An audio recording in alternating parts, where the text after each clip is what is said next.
Oi, pessoal, tudo bem? Como vocês estão? Estamos aí de volta para mais uma aula de geografia. Meu nome é Leonardo Gobi. Na aula de hoje a gente vai trabalhar a parte de Geografia 2, né? Dando continuidade aí à matéria de estrutura agrária. Só que hoje a gente vai falar um pouquinho sobre como ocorreu a concentração fundiária aqui no Brasil, a questão da reforma agrária, tudo que envolve aí essa temática. Legal? Vamos lá dar uma olhada no nosso material de hoje. Seguinte, pessoal. Lembrando aí que nós estamos, como eu falei, né, parte de Geografia 2, estamos no capítulo 21, tema da nossa aula, Agricultura Brasileira, Expansão da Fronteira Agrícola e Conflitos Fundiários. Bom, muito bem, para a gente começar essa aula de hoje, é importante a gente, por exemplo, definir alguns conceitos que são importantes, como, por exemplo, esse conceito de expansão da fronteira agrícola.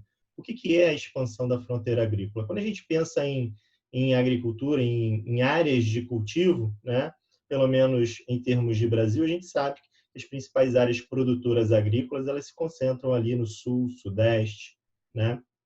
Só que com o passar do tempo, né, com o passar das décadas, o que a gente observou é que houve uma necessidade de expandir essas áreas de cultivo, tá? Então, quando a gente fala em expansão da fronteira agrícola, a gente está falando de verdade nessa questão da expansão das áreas de cultivo, que num determinado momento essa expansão se deu principalmente ali do sul e do sudeste em direção ao centro-oeste, né? Então agricultores, principalmente pequenos agricultores, saindo dessas áreas do sul e sudeste devido ali à intensa concentração fundiária, eles partem em direção ao centro-oeste em razão da oferta de terras ser maior, o valor dessas terras ter um custo menor, então inicia aí um processo de expansão em direção ao centro-oeste, busca por novas terras para o cultivo. Algumas décadas depois, né, a partir daí da década de 70, década de 80, a gente percebe que essa expansão da fronteira agrícola ela vai continuar ocorrendo, só que agora em direção à região norte do Brasil, né, que é, na verdade, a situação que a gente observa hoje, né?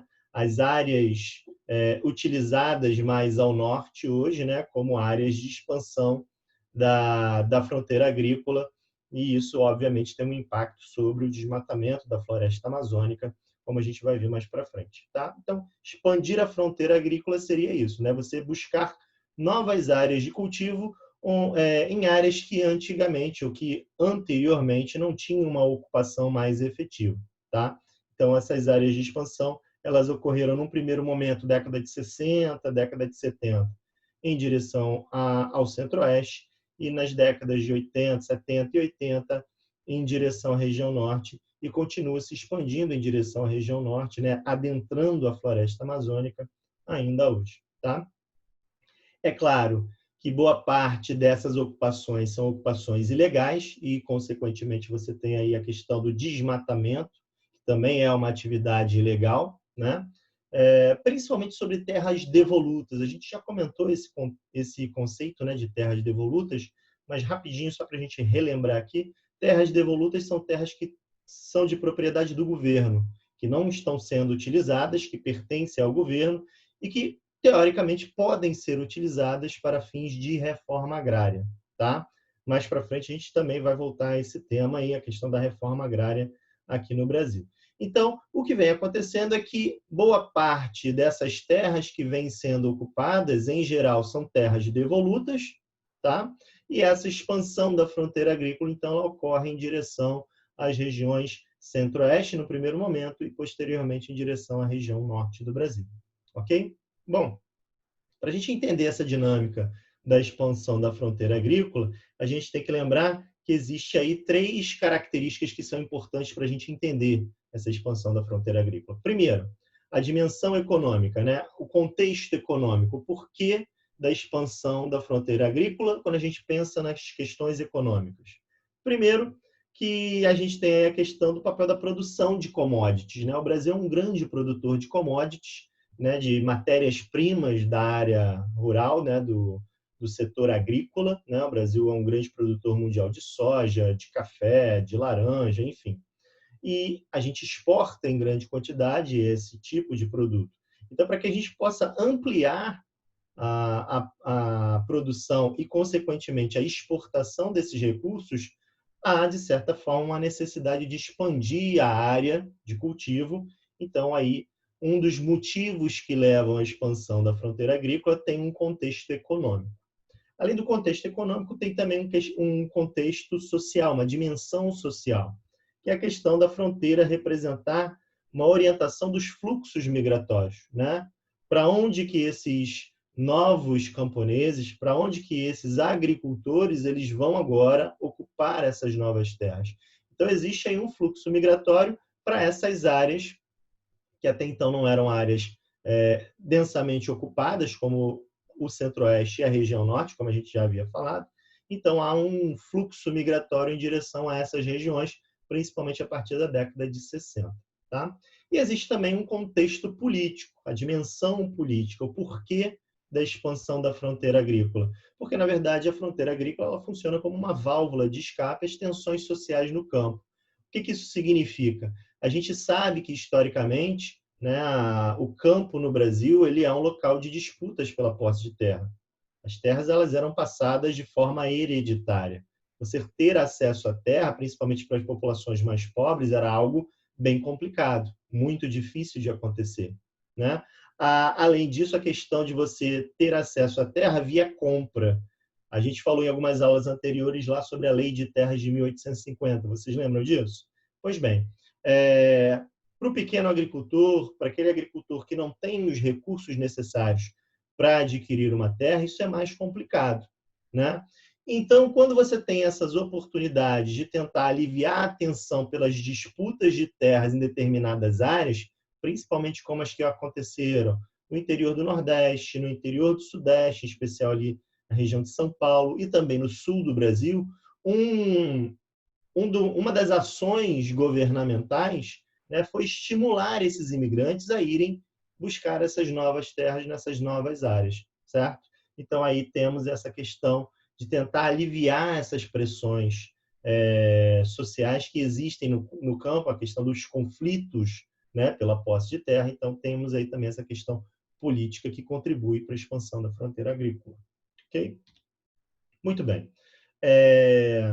Quais foram os fatores que contribuíram, de certa forma, para essa expansão da fronteira agrícola? Então, aqui listados, nós temos 4 importantes fatores. Vamos ver aqui. Primeiro, desenvolvimento de uma infraestrutura rodoviária. Então, para que houvesse essa expansão da fronteira agrícola, o próprio governo teve que começar a participar desse processo, né? E isso a gente está falando aí por volta da década de 60, década de 70, onde você já tem aí a presença do governo, por exemplo, militar. Então, há uma tentativa de levar essas pessoas primeiro para o Centro-Oeste, mais para frente também para a região norte do Brasil. Só que, para isso, o governo precisava dar condições a esses agricultores. Condições essas relacionadas ao quê? Uma infraestrutura mínima, principalmente pensando na questão dos sistemas de transporte, por exemplo, né? Como os agricultores iriam escoar a sua produção. Então, era necessário que tivesse aí uma rede rodoviária, por exemplo, que interligasse o centro-oeste, o norte do Brasil com as demais regiões brasileiras, tá? Então, daí a questão do desenvolvimento dessa infraestrutura rodoviária. O aumento do crédito rural para os cultivos exportáveis, então vai haver um estímulo muito grande, principalmente para os grandes proprietários rurais, para que eles pudessem, então, produzir em larga escala. E para que eles possam produzir, o governo vai oferecer crédito rural, né, acesso a financiamento bancário, para que eles possam investir na compra de maquinários, insumos agrícolas. Avanço das pesquisas em biotecnologia, né, e também para correção de solos ácidos. A gente sabe que o centro-oeste brasileiro é uma região onde os solos eles não são muito férteis, e inclusive os solos são muito ácidos, então precisa haver uma correção desse solo para que você possa iniciar o plantio, seja ele qual for. No caso específico nosso aqui no Brasil, a soja é talvez o principal produto produzido no centro-oeste brasileiro, né? Então, a gente precisa entender que essa expansão da fronteira agrícola demandava também investimentos nessa área da biotecnologia, de correção de solos, para viabilizar a ocupação dessas áreas, né? Projetos de desenvolvimento realizados durante governos militares, fortemente baseados na ocupação dos espaços por meio da agropecuária. Então, aí a gente percebe a questão do contexto, né, do Estado tendo um papel importante, criando projetos de ocupação dessas áreas, como as agrovilas, por exemplo, a gente falou isso em algumas aulas anteriores, projetos criados pelo próprio governo para poder viabilizar o desenvolvimento agrícola nessas novas áreas, nessa área de expansão da fronteira agrícola. Então, esses seriam os principais fatores que contribuíram de forma significativa para esse processo acontecer. Ok?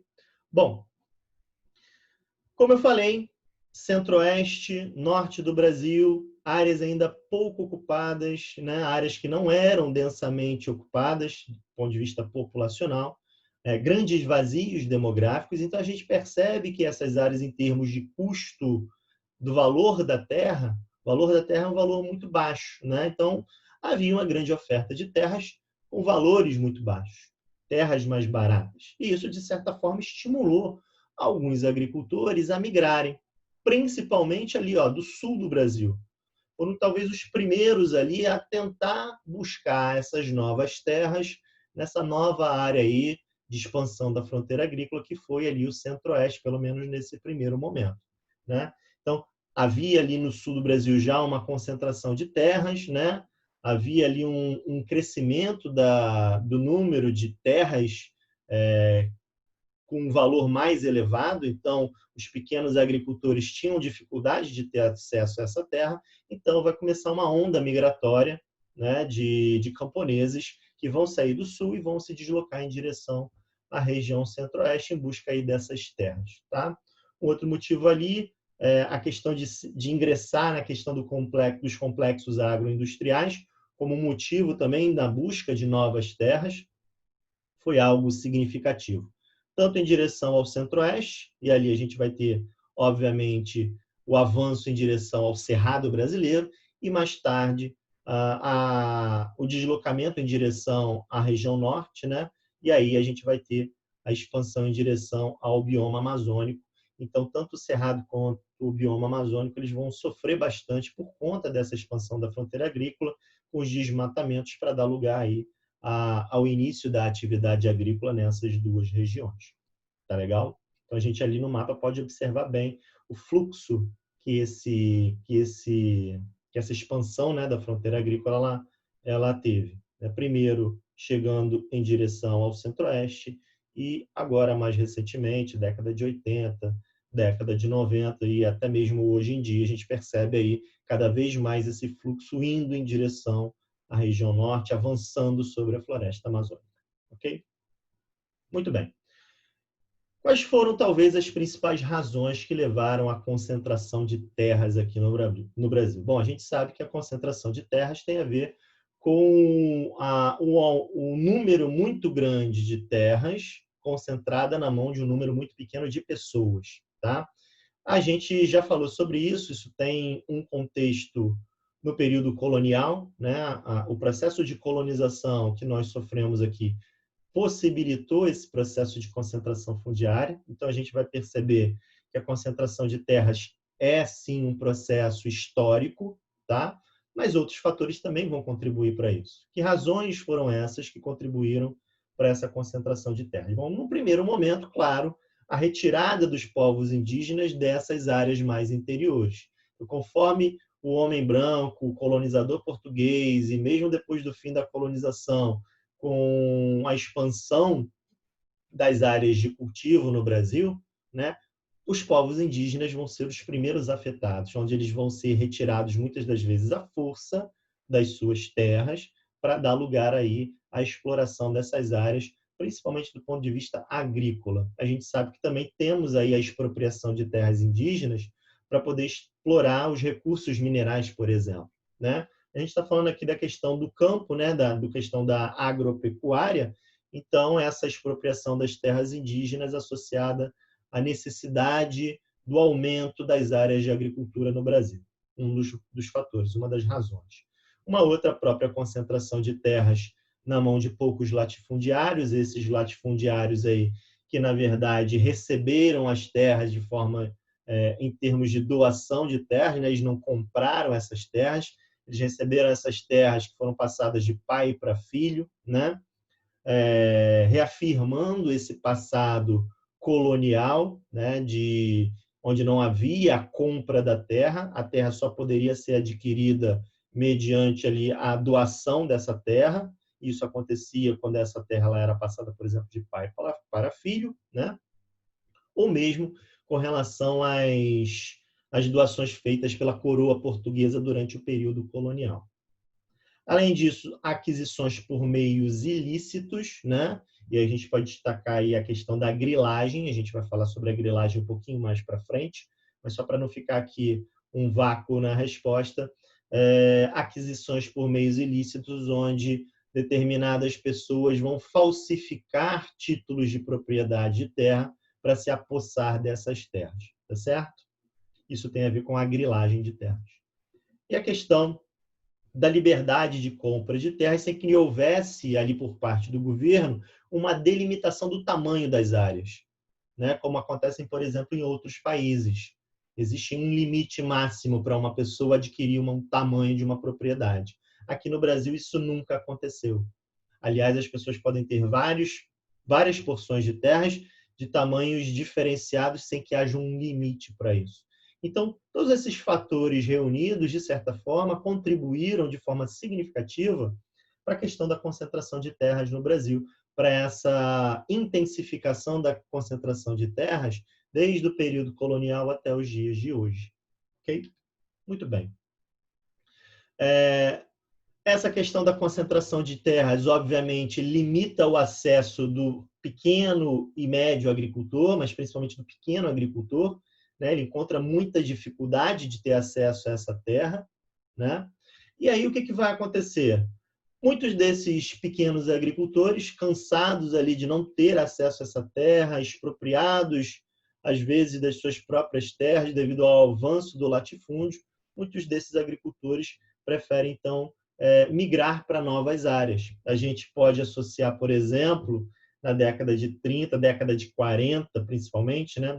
Década de 40 e década de 50, que com o início do processo industrial no Brasil, né, e a oferta de emprego nas principais áreas urbanas, no caso Rio e São Paulo, isso acabou estimulando a saída de muitos camponeses da área rural, principalmente do Nordeste, e migraram para o Sudeste do Brasil, né? Esses fluxos migratórios, campo-cidade, né, que a gente define como êxodo rural, eles vão acontecer em grande quantidade, principalmente nas décadas de 50, 60 e também nas décadas de 70. Tá?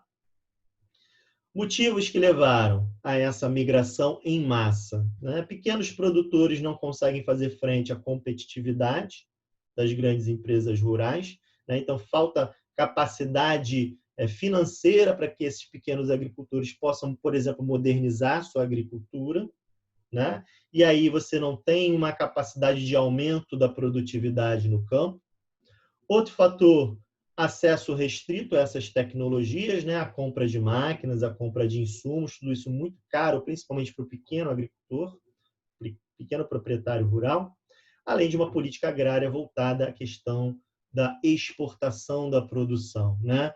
Então, se dá muito mais valor à produção em larga escala para exportação do que a produção em menor escala, uma baixa produtividade, que geralmente é destinada ao mercado interno, né? Então, esses fatores, fora a questão da industrialização, serviram de motivo para que esses fluxos migratórios eles acontecessem principalmente nesse período aí, tá?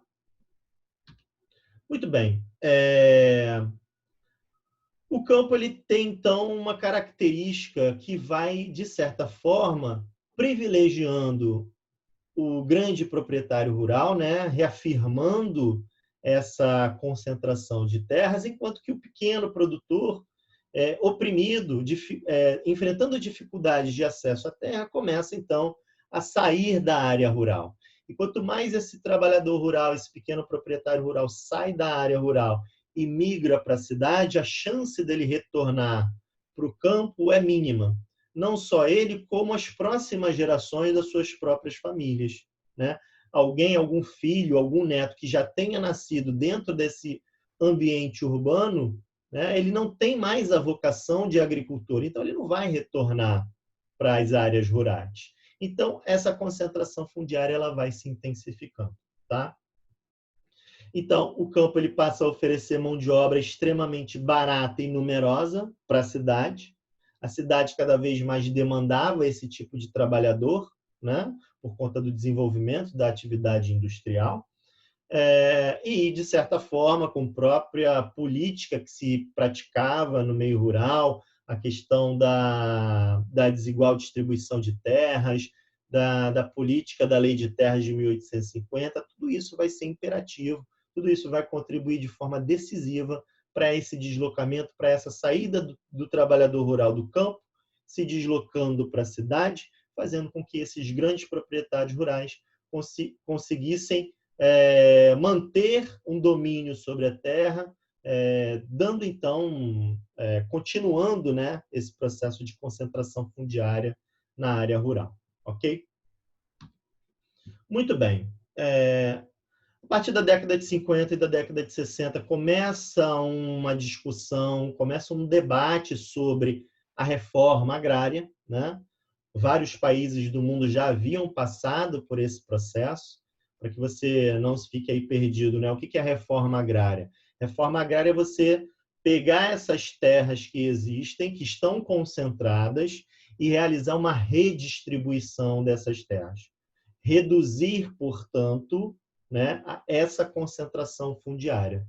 Fazendo o quê? Pegando boa parte dessas terras, muitas das vezes terras devolutas, terras que pertencem ao próprio governo, ou terras improdutivas, né? A gente vai falar nisso também um pouquinho mais para frente, e pegar essas terras, então, e redistribuir principalmente aos trabalhadores rurais que não têm a sua própria terra, que trabalham no campo, trabalham para outras pessoas, né? Trabalham como mão de obra braçal para outros produtores rurais, para grandes fazendeiros, mas que não têm a sua própria terra.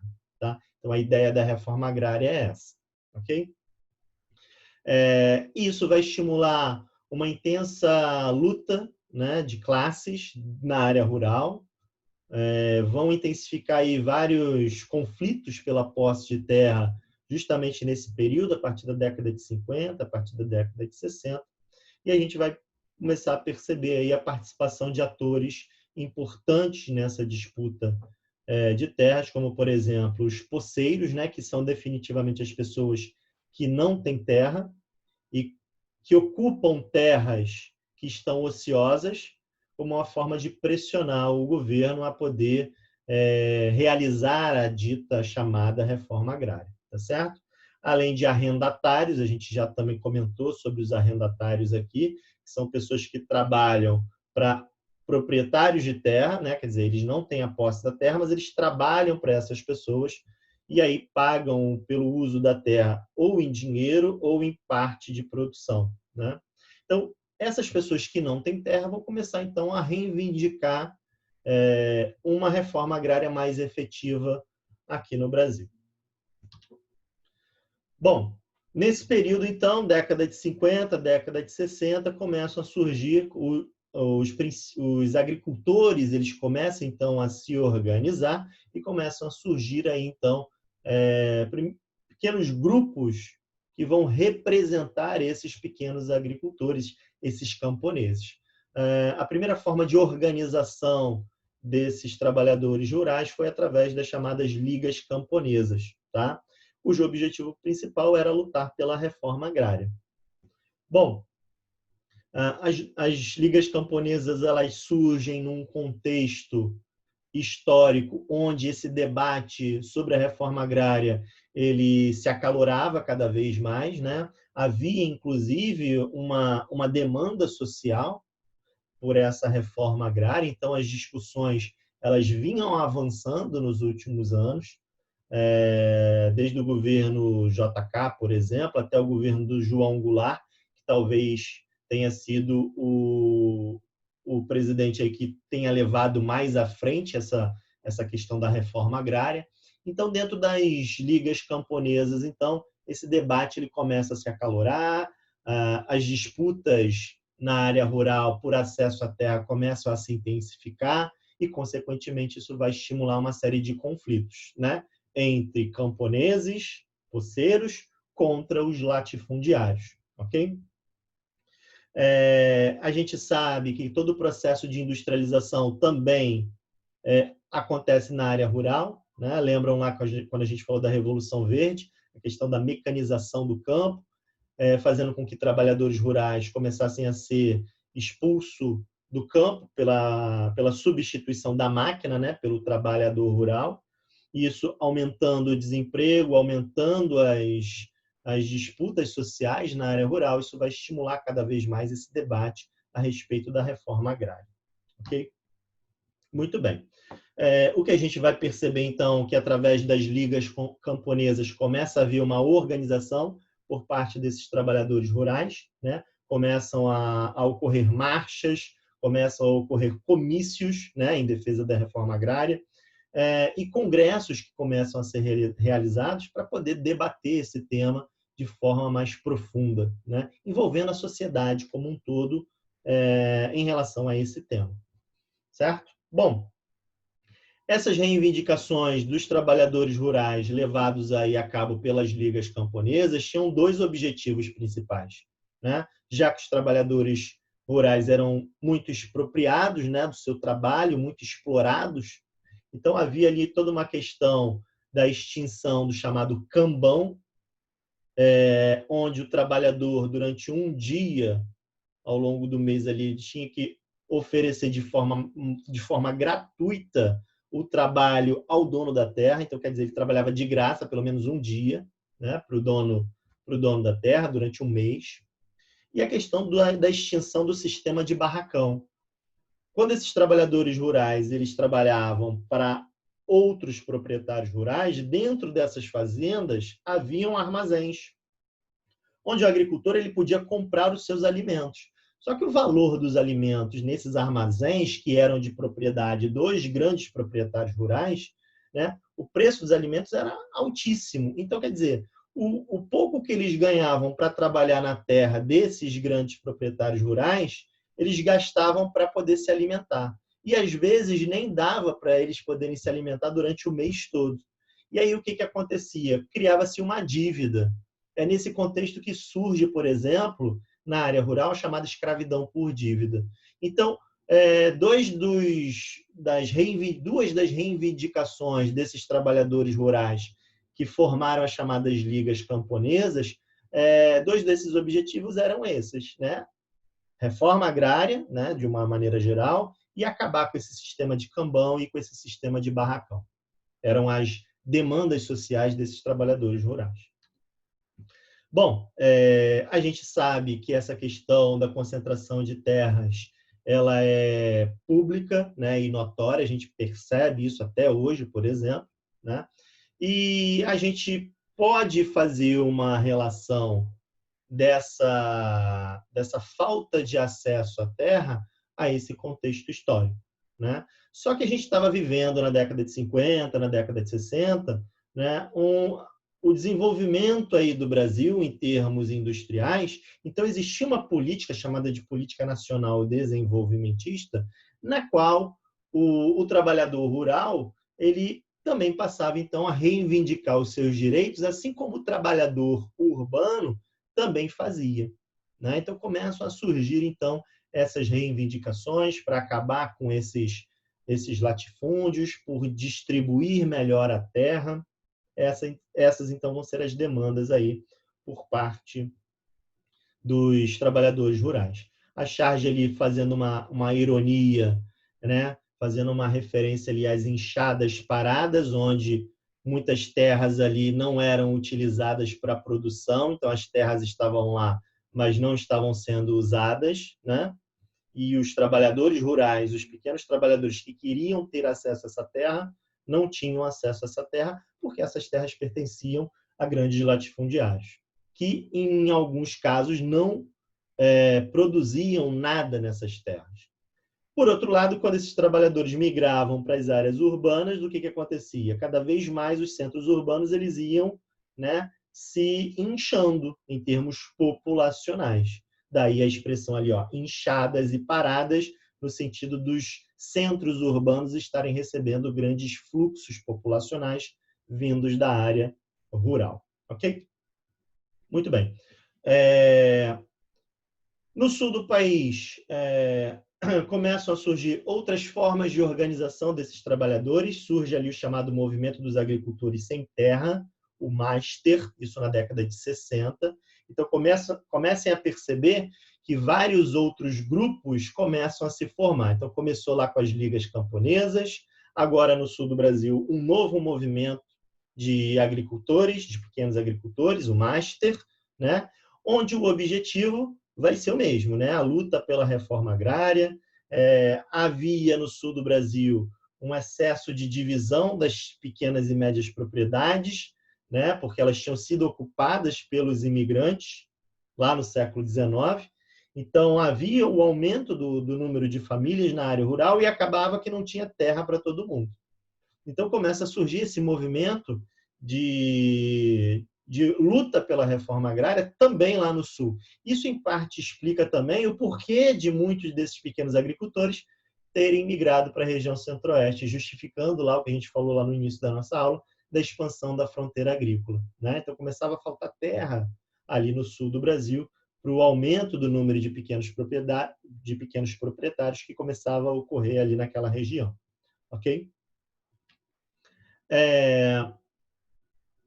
Outro grupo que começa a surgir também nesse período aí, na década de 60, é a Confederação Nacional dos Trabalhadores da Agricultura, a CONTAG, que, na verdade, vai tentar unificar os vários movimentos sociais de trabalhadores rurais que surgiam nesse período, né? Então, a CONTAG ela surgiu como uma forma de tentar unificar, por exemplo, as ligas camponesas, o MASTER, num movimento único, num movimento só, certo?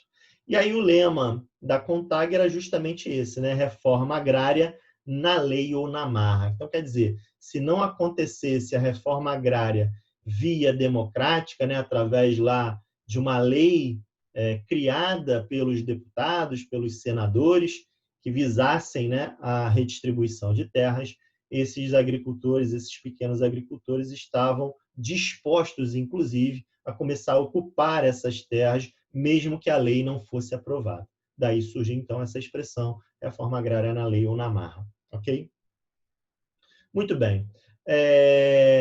Em 1964, né, o João Goulart, a gente já tinha falado dele aqui agora, foi um dos grandes apoiadores desse processo de reforma agrária, de tentativa de reforma agrária, e um dos comícios, né, feitos pelo João Goulart, em 13 de janeiro de 64, ele ficou muito famoso justamente porque ele, né, coloca de forma bem clara essa necessidade de realizar uma reforma agrária.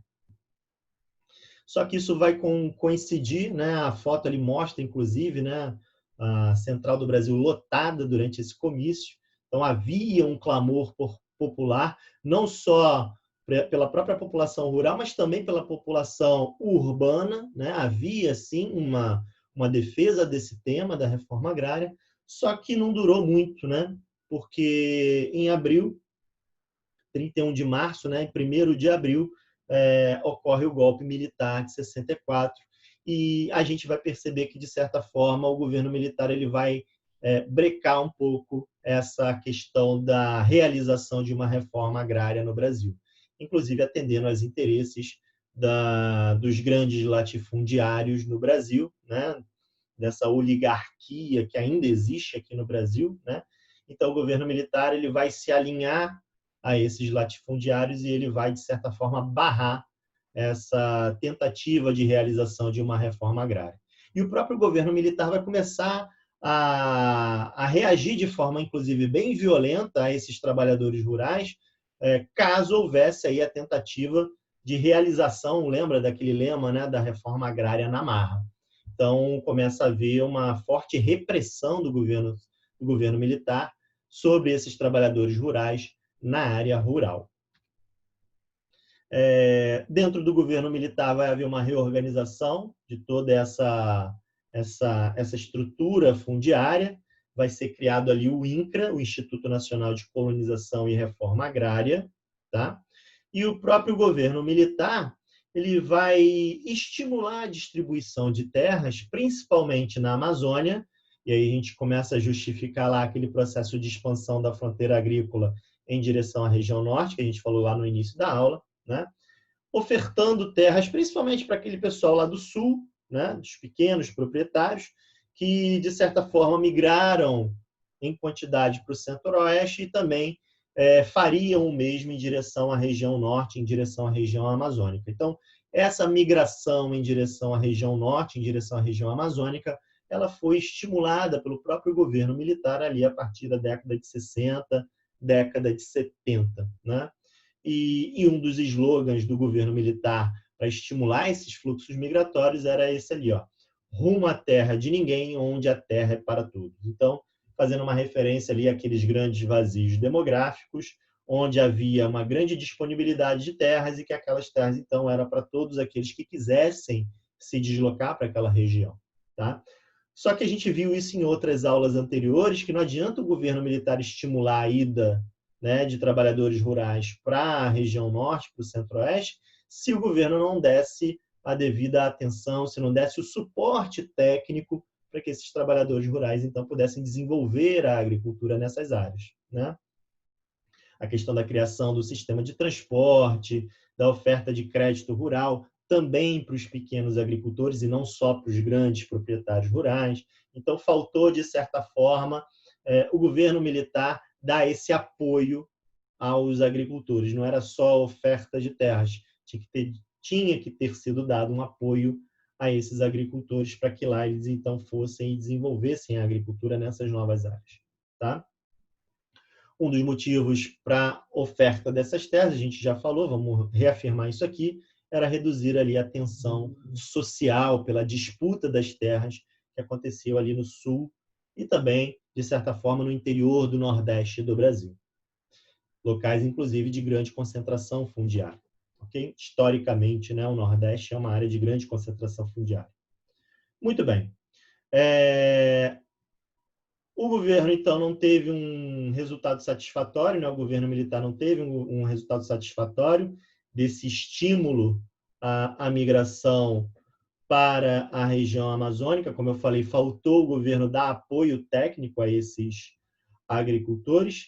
E mais do que isso, a gente percebe, então, que começa todo um movimento ali de grilagem de terras. O que é a grilagem de terras?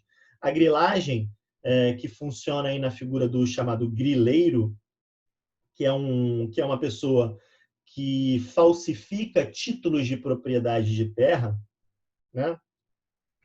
Ele faz esse tipo de ação para favorecer os grandes proprietários rurais, para que esses grandes proprietários rurais, inclusive, possam aumentar o tamanho de suas terras. Então, essa falsificação de títulos de propriedade acontecia de que maneira? Até para justificar esse nome deles, né? O grileiro. Vocês podem ver ali na imagem que você tem ali uma gaveta e esse documento ele era colocado dentro da gaveta e nessa gaveta eles colocavam vários grilos e fechavam essa gaveta e deixavam ela ali fechada durante um tempo. Esses grilos, né, secretando lá umas substâncias em contato com o papel, ele dava uma tonalidade amarelada a esse papel. Fora que os grilos iam começar a roer e a comer esse papel.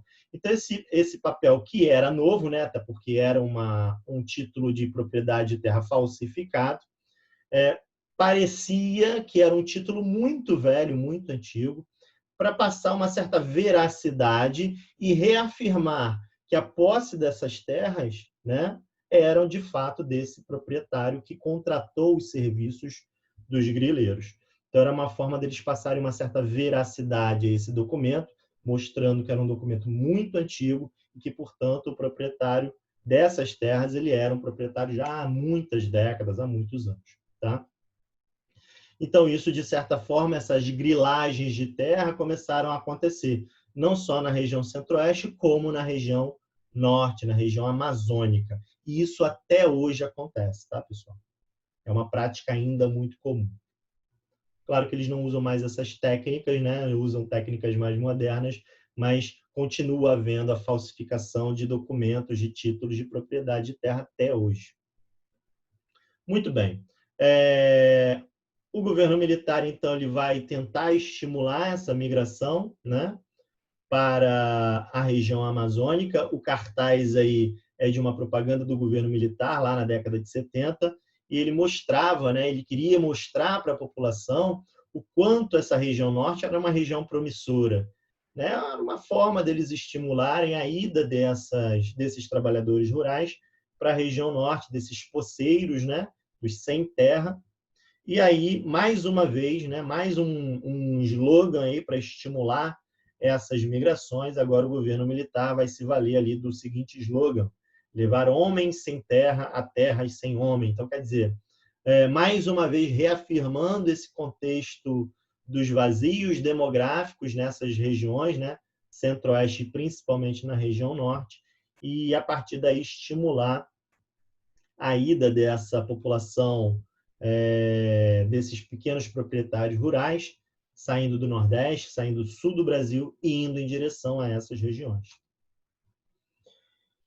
A partir da década de 70, a gente vai perceber que a igreja começa a se envolver também nessa questão da reforma agrária, né? A igreja, de certa forma, vai apoiar esses pequenos agricultores numa ação legítima, né? Que é a busca por um pedaço de terra. Então, a igreja ela vai apoiar esses pequenos agricultores e mais, eles vão criar a chamada Comissão Pastoral da Terra. Qual é a função aí da Comissão Pastoral da Terra?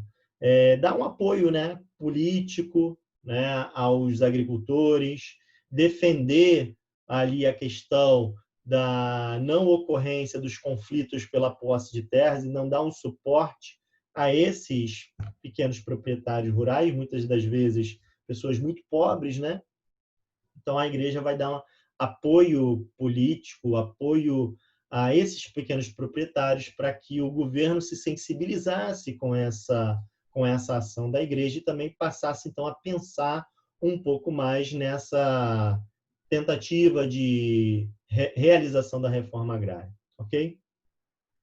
Só que aí, ao final da década de 70, início da década de 80, a gente já percebe que o governo militar já está num processo de decadência, né? O enfraquecimento do governo militar, principalmente no início da década de 80, e a gente percebe, então, que começam a surgir também novos atores aí que vão reivindicar também essa posse de terra, que se sentem expropriados do seu acesso à terra.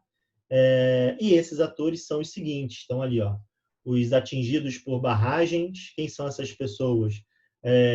Ao longo da década de 70, por exemplo, o governo militar construiu muitas usinas hidrelétricas, e nessa construção de usinas hidrelétricas você teve que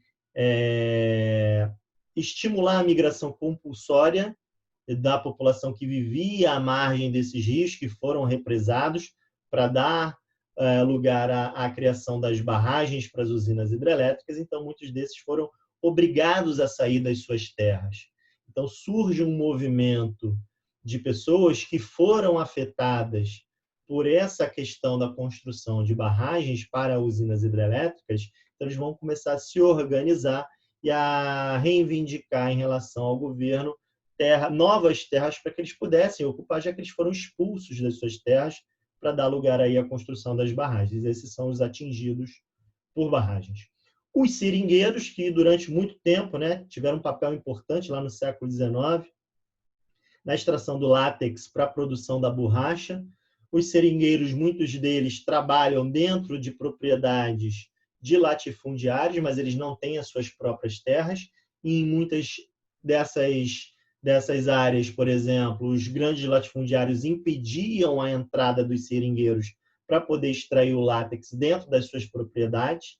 Então, ali também havia um conflito de terras pela posse dessa terra, porque os seringueiros queriam trabalhar, eles são trabalhadores extrativistas, né? Só que os grandes proprietários, donos dessas terras, impediam o acesso desses seringueiros. Os pequenos produtores rurais, a gente já falou deles aqui, claro, né? Também tinham esse interesse na reforma agrária. E as comunidades indígenas e quilombolas, que também têm um papel importante nessa luta pela posse das terras. Até hoje, boa parte desses indígenas, de comunidades quilombolas, são ameaçadas por latifundiários, né, que tentam invadir essas terras para explorar recursos naturais, por exemplo. Então, surge aí a figura desses atores importantes na luta pela reforma agrária no Brasil. A luta dos trabalhadores rurais é a mesma luta do trabalhador do campo, do trabalhador urbano. Então, em alguns momentos, essas lutas elas estão, de certa forma, relacionadas.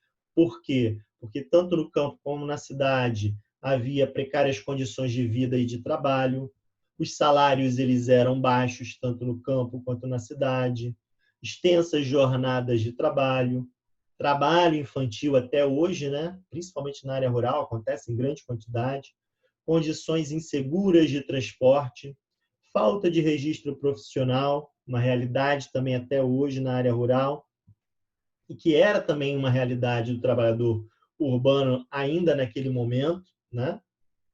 E a questão da favelização das periferias, das pequenas e médias cidades. Então, começa a haver ali pautas comuns de luta, né, por melhores condições de trabalho, tanto dos trabalhadores rurais quanto dos trabalhadores urbanos. Mais uma vez aí para deixar registrado o surgimento desses movimentos, né, da busca de determinados setores da sociedade pela reivindicação da terra. Então, está ali os movimentos dos atingidos por barragem, o movimento dos trabalhadores rurais sem terra surge aí dentro desse período, década de 80, por exemplo, surgimento do MST, né? Que talvez hoje seja o maior movimento de trabalhadores rurais sem terra. Existem vários, mas talvez o MST hoje seja o mais importante, digamos assim. Tá? Conselho Nacional dos Seringueiros, né? Então, vejam que começam a surgir aí novos movimentos sociais que vão pleitear, né? Que vão continuar pleiteando a luta aí pela reforma agrária. Final da década de 80, início da década de 90, vão começar a surgir grandes mobilizações populares, então já estamos no final do governo militar, início da redemocratização, e a gente vai perceber que esses movimentos vão ganhar força, vão ganhar espaço, vão ser ouvidos, né? E aí, dentro desse processo da redemocratização, agora durante o governo já do José Sarney, surge aí o Plano Nacional de Reforma Agrária, e aí esse plano ele vai propor aí, né, um programa básico que vai consistir no seguinte: tentar assentar o maior número de trabalhadores rurais possíveis, tá? Através de desapropriações de terras. O que é a desapropriação de terras? Terras que estão ali, que não estão sendo utilizadas, e que o governo, então, vai pagar um determinado valor a esses agricultores, né, esses latifundiários, tá? Como uma forma de indenização, para eles pegarem essas terras, o governo vai pegar essas terras e vai realizar ali o assentamento desses trabalhadores, a redistribuição dessas terras. Criar projetos de colonização em determinadas áreas, principalmente onde você tinha ali as terras devolutas, promover regularização fundiária para aquelas áreas onde você tinha a presença do agricultor, mas ele não tinha o título de propriedade da terra, e estabelecer mecanismos tributários, claro, de cobrar impostos, claro, associados ao tamanho da propriedade, né? Claro, o pequeno proprietário rural vai pagar menos impostos, o grande proprietário rural pagaria uma quantidade maior de impostos. Durante o governo Sarney havia uma perspectiva ali de que nos próximos 15 anos pudessem ser assentados pelo menos 7 milhões de trabalhadores rurais, dos 10 milhões que eram estimados, mais ou menos, mas o número de assentados foi bem menor do que, mas bem menor. Cerca de 80 mil famílias foram assentadas. Então, quer dizer, o objetivo era 7, um universo de 10, para tentar assentar 7 milhões de famílias, mas só se conseguiu assentar cerca de 80 mil famílias, né, dos 7 milhões.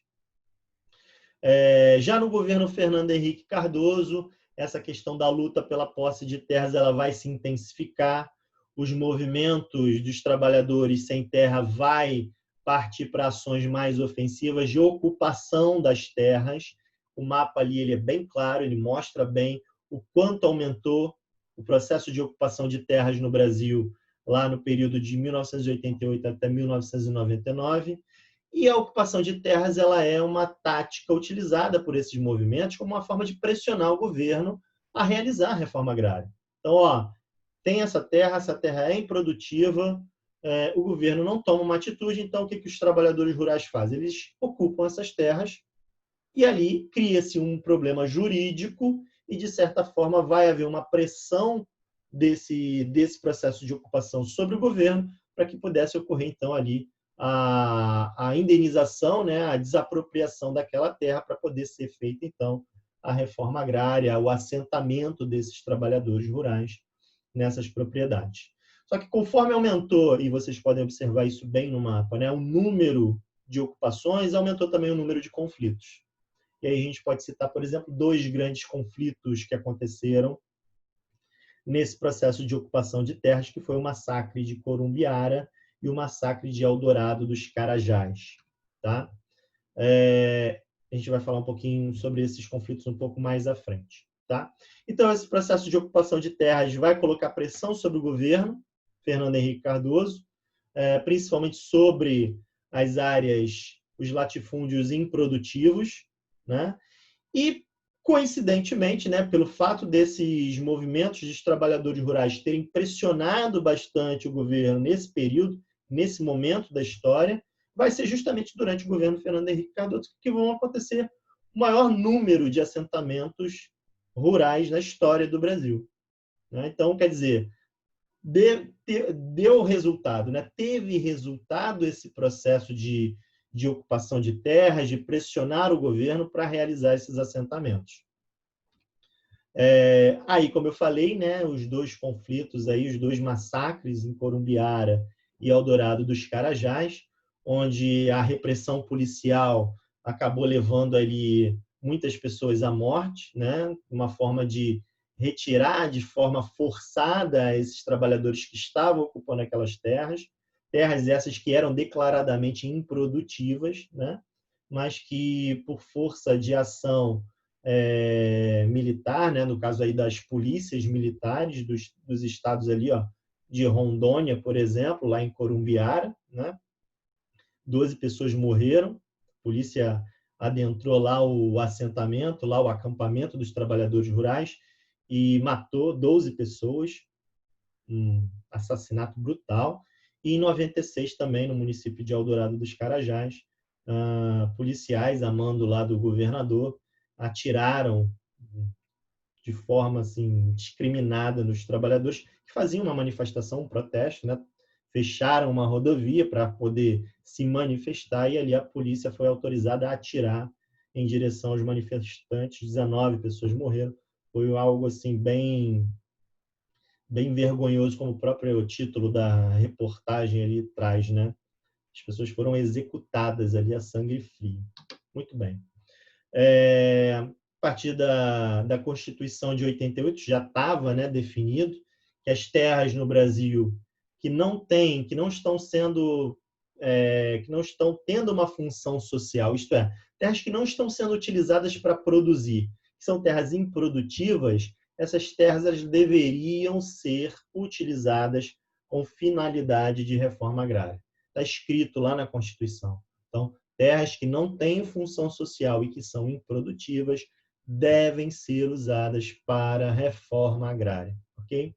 Só que essa questão de produtividade da terra, ela não está bem definida na lei. Então, o que acontece? A pessoa, às vezes, tem um latifúndio, uma terra imensa, ele bota lá meia dúzia de cabeça de gado e diz que aquela terra ali dele é produtiva. As pessoas, não, mas meia dúzia de gado, o tamanho da propriedade não é proporcional, essa terra não é produtiva. Né? E aí o latifundiário ele se defende, não, mas é o que eu tenho. É a quantidade de cabeça de gado que eu tenho para poder pôr para pastar aí. Então, essa questão da improdutividade ela acabou ficando muito subjetiva e isso abre margem, né, para que esses agricultores, esses grandes proprietários de terra, não percam suas terras, né, para que elas sejam utilizadas para a reforma agrária. Bom, Por conta desse problema, né, de você não ter acesso à terra, o pequeno agricultor ter dificuldade de ter acesso à terra, muitos desses agricultores, pelo menos aqueles que permaneceram no campo, né, aqueles que não foram para as cidades em busca de novas oportunidades de emprego e uma vida melhor, aqueles que permaneceram no campo e que não têm terras para plantar, acabaram tentando criar novas condições para poder continuar na terra e trabalhar, de certa forma, ali na área rural. Principalmente atividades relacionadas, por exemplo, ao turismo, por exemplo, né? Ao ecoturismo, a atividades turísticas variadas, enfim. Trabalhadores rurais que trabalhavam ali no beneficiamento de pequenas produções artesanais, né? Agricultura ali de subsistência, onde o excedente vai ser utilizado para poder comercializar a produção, criação ali de pesca e pague, que é uma outra forma de renda, né, desses pequenos agricultores rurais, exposições agropecuárias, rodeios. Então, quer dizer, surgem aí algumas atividades que vão tentar amenizar ali a questão do trabalhador rural não ter a sua própria terra e começar a trabalhar em outras atividades dentro do espaço rural. Ainda na década de 90 surge aí o Programa Nacional de Fortalecimento da Agricultura Familiar, uma coisa importante aqui que vocês têm que entender. A agricultura familiar ela é responsável por boa parte da produção agrícola que é destinada ao mercado interno. Então, por exemplo, os produtos que a gente compra no supermercado, no hortifruti, por exemplo, são produtos que, em geral, são produzidos pelo pequeno proprietário rural, pela agricultura familiar. Até porque os grandes latifundiários, monocultores, eles vão produzir para o mercado externo. Então, tem que haver uma preocupação de você ajudar o pequeno agricultor a produzir, porque é ele o grande responsável por dar de alimento à população das áreas urbanas. Ok? Então, a criação desse programa aí do Pronaf, ele tinha um pouco essa preocupação com relação a dar uma assistência maior a esse pequeno agricultor. Além do agricultor em si, né, do pequeno agricultor, outros tipos de trabalhadores se beneficiaram com a criação do Pronaf, como, por exemplo, pescadores artesanais, maricultores, extrativistas, enfim, uma série de outros trabalhadores que vivem na área rural, mas que não só trabalham da agricultura, mas que trabalham de outras atividades associadas a essa área rural, né? Tanto da pecuária quanto do extrativismo. E aí a importância da reforma agrária se fazendo valer até hoje, mas que a gente ainda não conseguiu avançar de forma significativa na realização dessa reforma agrária. Existe no Congresso uma grande bancada ruralista que ainda defende os interesses dos grandes latifundiários, e às vezes é muito difícil você colocar para frente ali a realização de uma reforma agrária mais ampla, de aumentar o número de assentados rurais. Ok? Bom, a nossa aula de hoje ela trabalhou conceitos importantes, tá certo? Dentro da estrutura agrária. É importante que vocês tenham conhecimento desses conceitos, né? Eu vou ficando por aqui. A gente dá sequência às nossas próximas aulas. Espero que vocês tenham gostado, tá? A gente se vê numa próxima oportunidade. Um grande abraço e até a próxima. Valeu!